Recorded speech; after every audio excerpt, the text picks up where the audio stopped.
देश এবং বিদেশ থেকে প্রিয় ভাই বোন এবং বন্ধুরা, আমি মাসুদ পারভেজ আমার চ্যানেল মাসুদ বগুড়ায় সকলকে স্বাগত জানাই।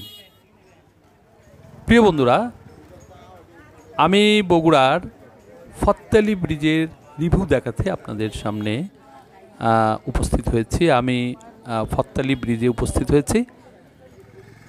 এখানে ব্রিজটি গত কয়েকদিন আগে পায়ে হাঁটার জন্য ছেড়ে দেওয়া হয়েছে, কিন্তু এই ব্রিজটি গত বছরের জুনে ছেড়ে দেওয়ার কথা ছিল, কিন্তু এখনও এই জুনে ছেড়ে দেওয়া হবে কি না সেটা এখনও নিশ্চিত নয়।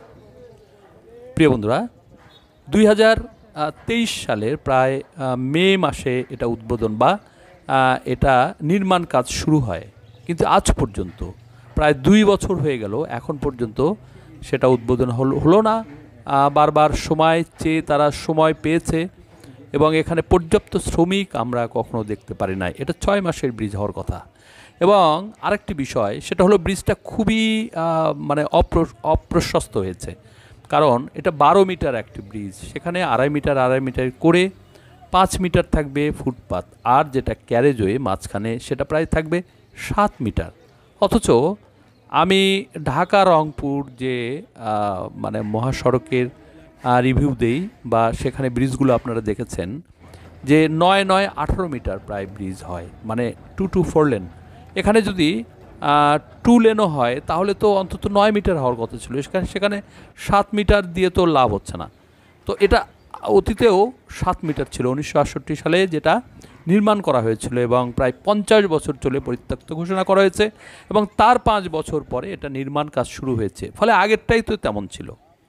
এখন আরও 80 বছর যদি এটা চলে, তাহলে নতুন প্রজন্মের জন্য শুধুমাত্র এই ক্যারেজওয়েটা হবে না বা সঠিক হবে না। কারণ আপনারা দেখেন যে জামালপুর, তারপরে ময়মনসিংহ, ওই দিক থেকে লোক যদি আসে সারিয়াকান্দি নদীর উপর দিয়ে বা যমুনা নদীর উপর দিয়ে এসে তারা এইদিকে আসে, বা এটা ফেরি করে যদি ট্রাক আসার কথা, এখন যেটা একটা ফেরি চালু হওয়ার কথা, সেটা যদি চালু হয় তাহলে এই ব্রিজ দিয়ে তারা যাতায়াত করতে পারবে না। তো অতীতেও এরকম ছিল। সেই ব্রিজটা আরও 20-30 বছর চলতো যদি 1971 সালে মুক্তিযোদ্ধারা সেটা দুই পাশে উড়িয়ে না দিত। কারণ এই ব্রিজটা তে যেন দুই পাশে হানাদার বাহিনী এপার ওপার না হতে পারে, সেই জন্য সেটা সেদিন কিছুটা ভেঙে দেওয়া হয়েছিল, প্রিয় দর্শক। যার কারণে এই ব্রিজটা অতি অল্প সময়ে 50 বছরের মতো টিকলো।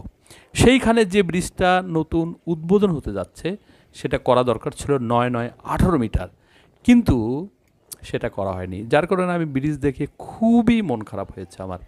কারণ দুইটা ট্রাক পাশাপাশি চলতে গেলে আস্তে করে যেতে হবে, মানে ধীরে দুই পাশে পার হতে হবে, নইলে এই ব্রিজটা দ্রুত গতির সাথে দুইটা ট্রাক বা দুইটা বাস পার হতে পারবে না। তো সেটা দেখে মনে হলো যে এতদিন পর আমরা ওয়েট করলাম, তারপরেও এমন একটা ব্রিজ আমাদের পাওয়ার কথা ছিল না। তারপরেও এই এই জেলাকে বা এই সিটিকে সিটি কর্পোরেশন করা হচ্ছে, বগুড়া শহরকে। যদি সিটি কর্পোরেশন করা হয় তাহলে এটা খুব ভালো হবে না।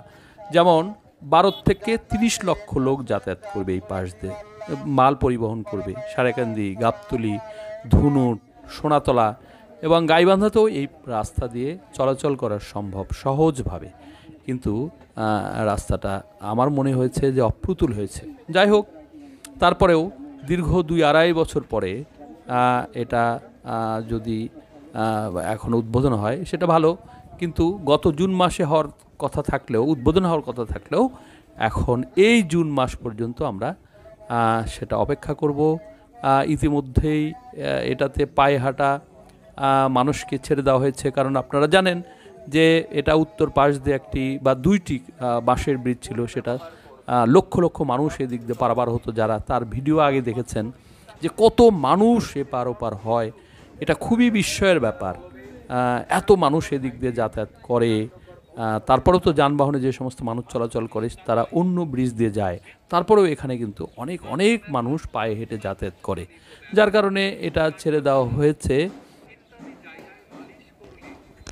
তো যাই হোক, আমরা এই ব্রিজটা আগামী 6 মাসের মধ্যে পাচ্ছি। প্রায় 22 কোটি টাকা ব্যয়ে এই ব্রিজটা নির্মাণ করা হলো।